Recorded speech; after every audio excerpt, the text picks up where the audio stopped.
smooth.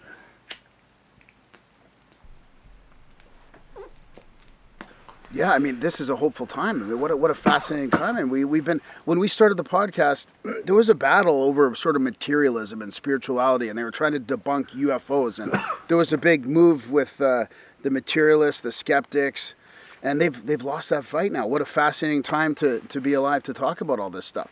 We're moving into a renaissance of like a new reality, a spiritual reality. That I think the wild card is our consciousness that the managerial materialistic class doesn't understand. They can't understand how the egregore works, how our consciousness works. Now, the people above them, they probably understand it. I'm sure they use it against us. But what a fascinating time for us to be able to see this happening. So instead of being black-pilled, like what an amazing time it is to be talking to people on the internet and podcasting and trying to be a part of the solution. I never wanted to be like... The reason why we did it, I think, is to ask our own questions and to talk to these people on our own pace and listen to them and get listeners involved. I mean, we want to be part of the solution, I would say, to solving some of these mysteries. Not that truth is a tangible thing that, we need to find the truth. I know that that's a kind of a cliche, but that's much harder than just sort of piecing apart what's not true.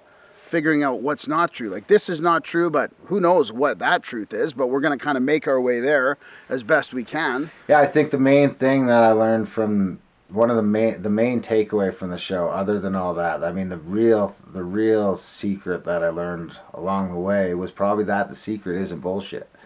That's the kind of stuff that, well, the secret is bullshit. I mean, the book is bullshit. That's not, you can read that book, but it leaves out a bunch of pretty important stuff. But the underlying manifestation stuff, I mean, this shit is malleable. We have more control over reality than most people think we do. Now, I still haven't figured out what the extent of that is or how exactly it works, but it seems to work. And it seems to, which I think probably starts to point to why Hollywood and the mainstream media even exist, is because it's like our own manifestation is being used against us. If they can control how we think, then they can use our own magic against us, or if not against us, at least to their own benefit. It seems to be spheres of influence or something like that. Like, we each have spheres of influence, and you can get away with a lot inside your sphere, and you can maybe influence a lot of other spheres.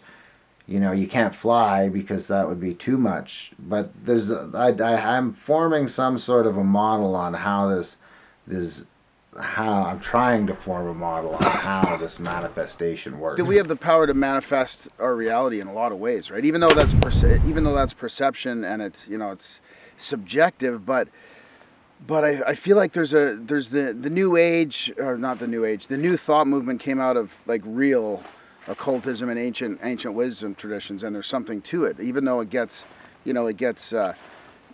kind of pigeonholed as like it's a monetary success manifestation thing, like The Secret was. Like The Secret kind of took it to another level of like, let's manifest a new house or a new car, but there's something beyond that that's really important, which is being able to visualize a better future for yourself, or visualize more success, not monetarily, but just success in general.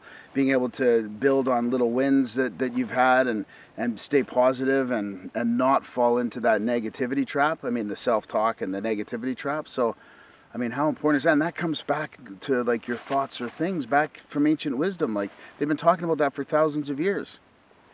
Back to the Hermetic principles and the mystery schools. And so there's a way where I think we can learn about all that without falling into the dogmatic traps of the church or scientism or what's the other thing I'm thinking of? The new age as well, like the spiritual bypass, like that's a trap as well. So I think navigating that aspect right now, because when I started the podcast, I was kind of new. I admit I'm a bit new age, into crystals and healing and Reiki and all that stuff. And now I also see that can be a trap. That could be a trap for just over positive thinking everything's all right, and then just like sort of ignoring sort of reality and what's going on. So I think that's one of the trickiest parts right now is discerning what's a trap and what's gonna bring you more health and wellness, like truly